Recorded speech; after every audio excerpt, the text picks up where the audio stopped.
yet to see them adjust. We could see Akali back again for Azar, perhaps. Maybe against the matchup for Darius, possibly the Riven would be better because of the shields that it provides, basically mitigate the DOTs from the stacks, rather, of this Darius. But look at this, though. I love the response from one team. Let's take the Braum alongside with the Varus to remove, what do you call this? Remove the potential Braum Kai'Sa in the bottom lane.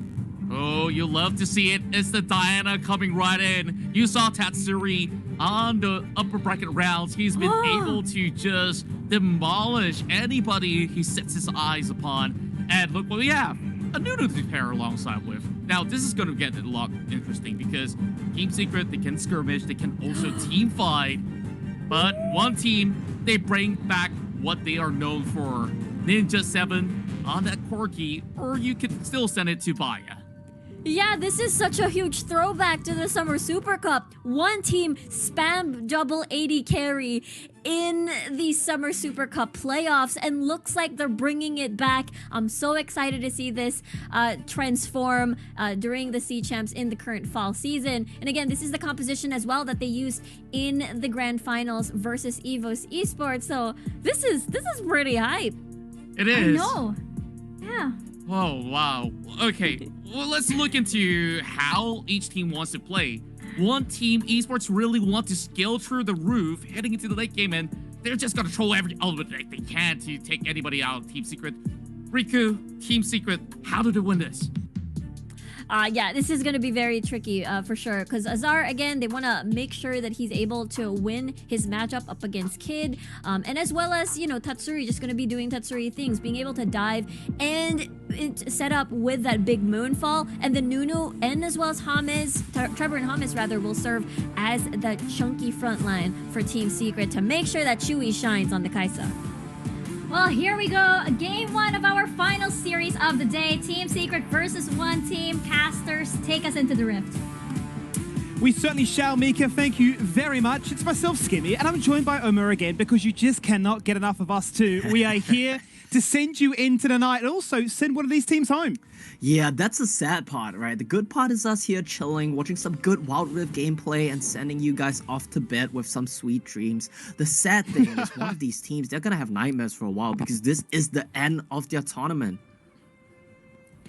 Yeah, it's a bit of a bittersweet ending. You know, they don't really want to find themselves in that position, especially Team Secret, who took it to a Game 5 up against the tournament favourites, hoping that they can, you know, get off to a good start here and not feel the burnout of these very long days. Yeah, and that's the thing we have to consider, right? One team, I think they have a better strength of schedule because they played a little bit earlier last night and they have a bit more time to rest and recuperate before their games here today. Of course, Team Secret, they played a banger best of 5 earlier today up against the tournament favorites in SBTC. And I gotta be honest with you, Team Secret, they looked really good. And the man on your screen right now, Azar, he was a big part of that success. I'm glad to see him stepping up big time when his team needs him. And he's gonna need to step up big against Kid here today if Team Secret want to take the win.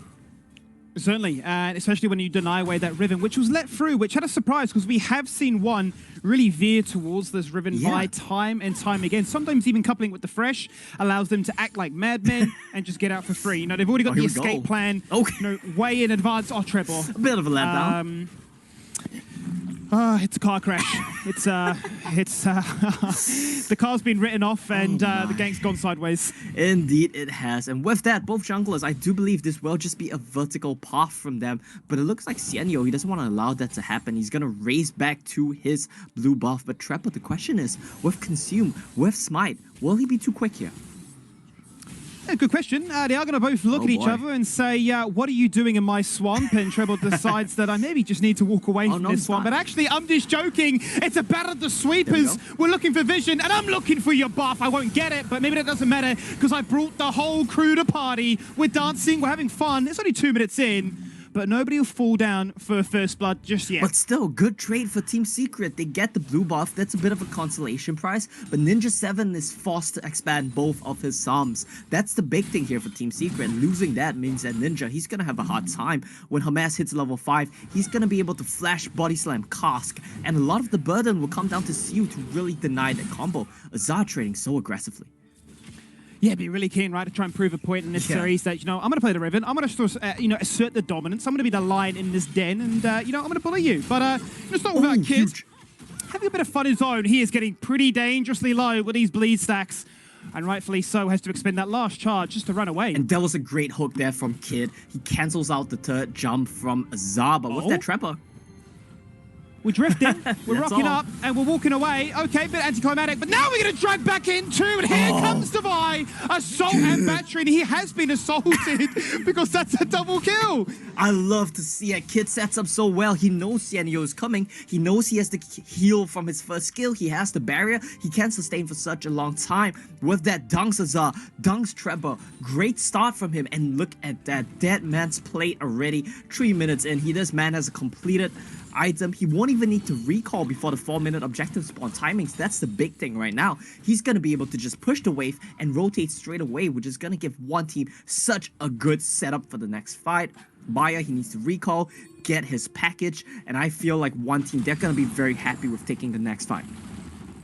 And we were so curious, weren't we, about this draft? The fact that they lay down the gauntlet and say, you know what, we're just going to play double marksman. What are you going to do about it? We got the Varus for the early game, the Corki for the late.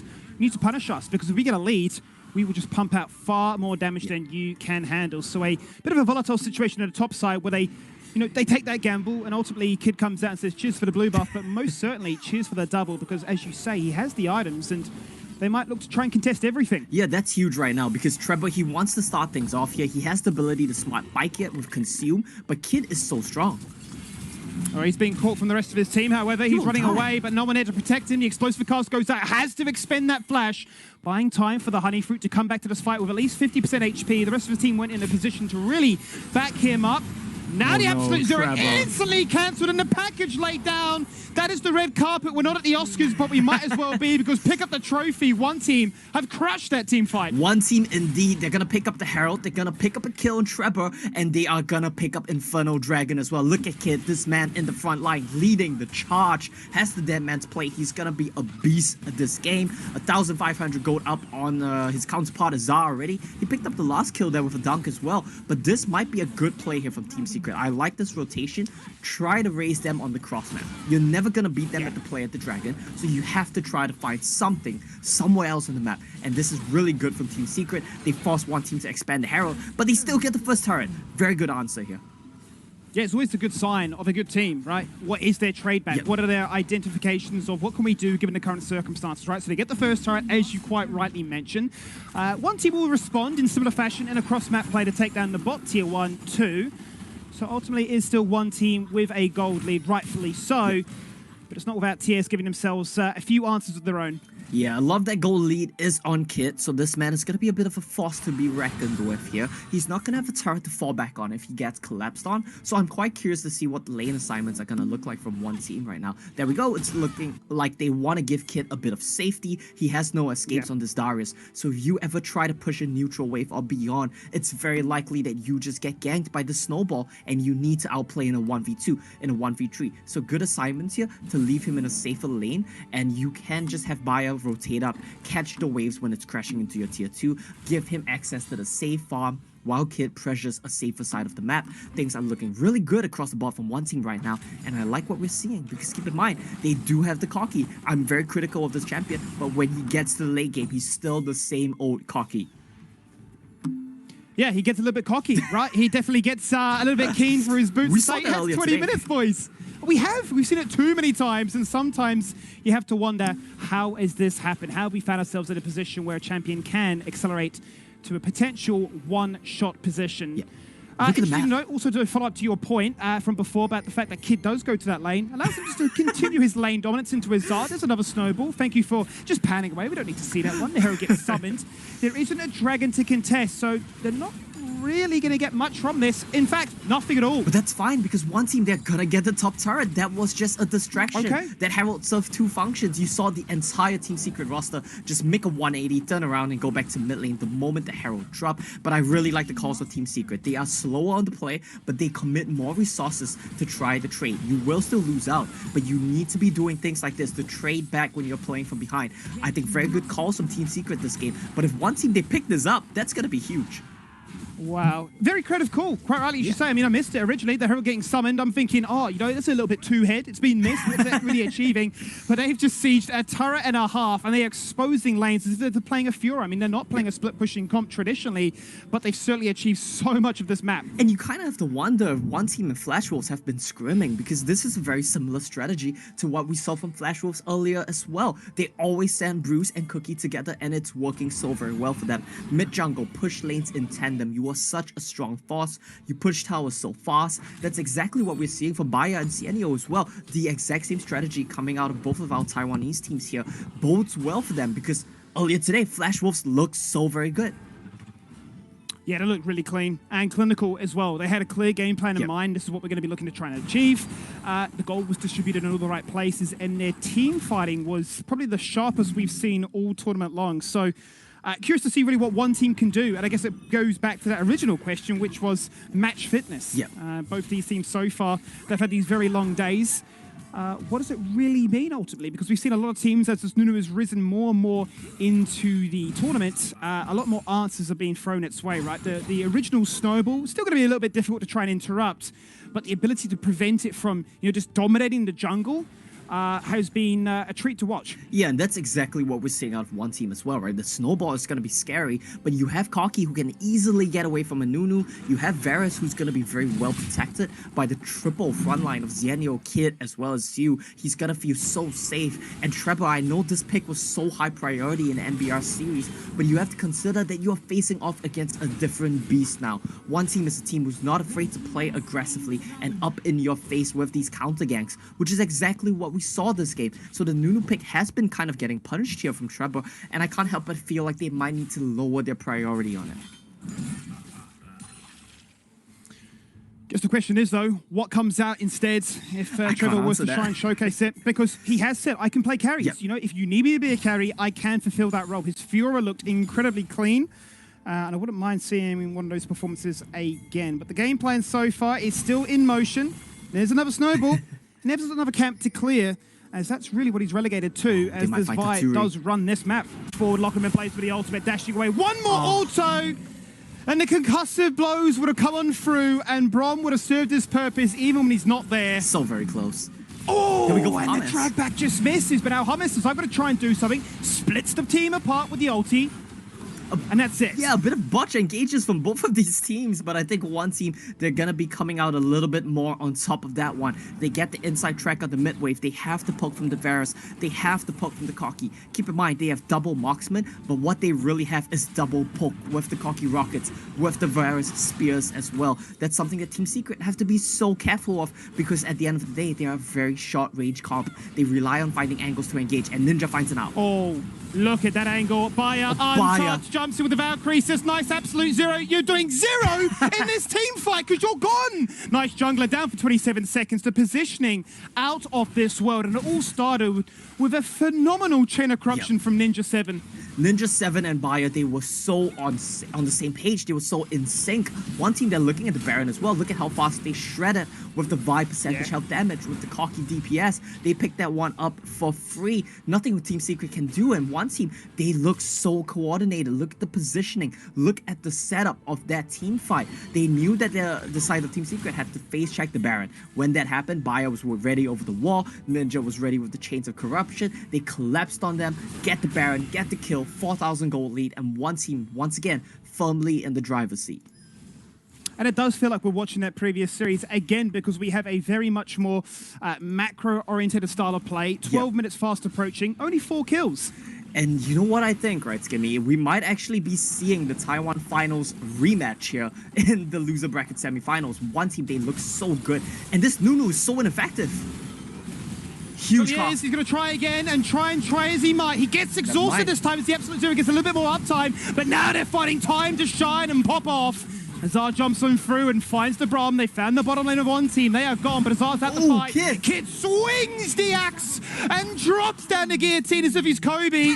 bringing the pain, bringing the punishment, and having so much fun in game one. And that was a great start to the fight from Hamas. He found a multi-man cask onto the back line of one team. But like we said, Corki is not afraid of being displaced. He has the Valkyrie. It's Ninja 7 that dies at the start of the fight. But what matters? He got his Chains of Corruption down. That's all that matters. If you die and you poke beforehand, you get your ulti down and then die, I think you're happy as your Varus because your DPS is coming from Bayer. Your DPS is coming from Kid with the bleed stacks. And at the end of the day, Team Secret, they found a miracle team fight. Tatsuri as well on the back line with a multi-man Moonfall, but one team, they just come up on top. They know that the damage is coming from the right sources who are still alive and nothing Team Secret could do.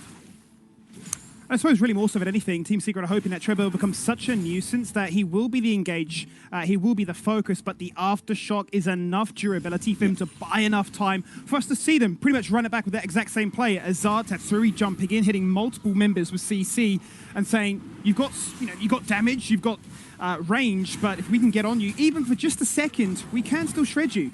We can indeed, and one team you have to keep in mind as well that this Corki damage is only gonna get more ridiculous as the game goes on. This might be an attempt at a cross map, but I think Kid is more than well aware of this. He knows his job on this Darius. He feels there's no need to risk this, and Bayer, he's gonna trade back with the bot side. It's what you love to see, right? When a play is happening on one side of the map, you don't need to contest. He doesn't let his ego get the best of him and go for the 1v4. Now, they're trying to buy some time here in top Tribush, but it's a trap! You've been called out! Where are you, Hummus? Because your team have left you to dead. You've fallen on down. And Bayer might just get caught as well. Forget it. We don't need to see it. Let's just pretend we know what's going on. Look up on side. What is happening? Bayer's dead. He's gone. Don't show us because it's a crime. It is indeed. And Skimmy, like you said, when your team is making a play on the other side of the map, you don't need to do anything. Kid got the memo, but Bayer clearly didn't. His team rotated back up topside to punish the overcommitment, and Bayer overstayed. He took the tier 2, and he got a bit greedy there. He wanted to go for the tier 3. He chucked that down to half HP, but will pay with his life. Well, we have seen, moments of madness where Camille's and Fiora say, you know what, I've had enough of playing competitive. I'm going back to solo queue. I will be sending it. And maybe Bayer read the memo and said, I'm a Corki. It's 15 minutes in. I'm feeling pretty good about my chances in this game. I've got a few items under my belt. Maybe I'll split push. Maybe I'll try and open up a very early inhibitor. He did drop it down to roughly, 50, 60% from that minimap. Yeah. So they certainly put a bit, a bit of a thorn in their backside towards their base. Yeah, it's going to be very scary for the side of Team Secret. But look at this. I feel like, one team, they're not going to go for it. There was a play they could have gone for there with the Vi going over the wall with a first skill and the Corki Valkyrie as well. They could have tried to sneak the Baron, which is something that Team Secret, they wouldn't be aware of, right? Because they have the Scuttle Crab. They won't expect anyone to be in the pit. But one team, they're going to play it safe. They know there's no need to flip the game right now. They're just going to back off, push the waves, and try again later. I guess that is the concern, though, because whilst we talk about one team having phenomenal siege, they can shred down that Baron, as we've already seen evidence so far this game. They are concerned of that Scuttle Crab, right? The only real way to get into that pit would be through a jump or a blast cone or some idea to try and circumvent it, so they don't really take that risk. No need to is where they feel it in this game. 3 Dragons, 6k lead, and the Elder soon to play for. A side lane in the bottom that has been responded to after that phenomenal sieging attempt for a cheeky early inhibitor, but they're quite content. Yeah, a little bit late on the rotation kit from Kid here, but he's gonna be fine. He's gonna walk over, collect the wave, and yeah, I completely agree, right? The main thing is, okay, that's why Braum counters Gragas. He's just gonna block your cask every single time. Oh, here we go with Tatsuri. Oh, that's a huge move. If only he can find a little bit more time. He's gone golden straight away. He's going to come out this one and meet himself a stun. A 2-man snowball. A lock in place and exhaust that might be enough. He's going to get a full channel off. It's a tank Nunu that gets himself a double kill. And Team Secret, when the writing is on the wall, that they've been outplayed, when they're down 7k gold, they pull up a miracle. Team Secret, indeed, they pull off a miracle. And do you know what I see, Skimmy? That's gonna be game. That's gonna be game 1 for Team Secret. They're marching on the base. Down for 30 seconds. It's only Zunyo and a Dream at this stage. 1v5. Can Navai do it? Short answer, probably not, but he's going to have to try. He's going to jump on through. He's trying to make a hero's play. He has to try and trim the wave, but the wave is still there. The members are still tanky, and the Nexus is going to fall on down. In the biggest upset of a game 1 momentum shift, Team Secret take game 1. And there's nothing else you can say except that one team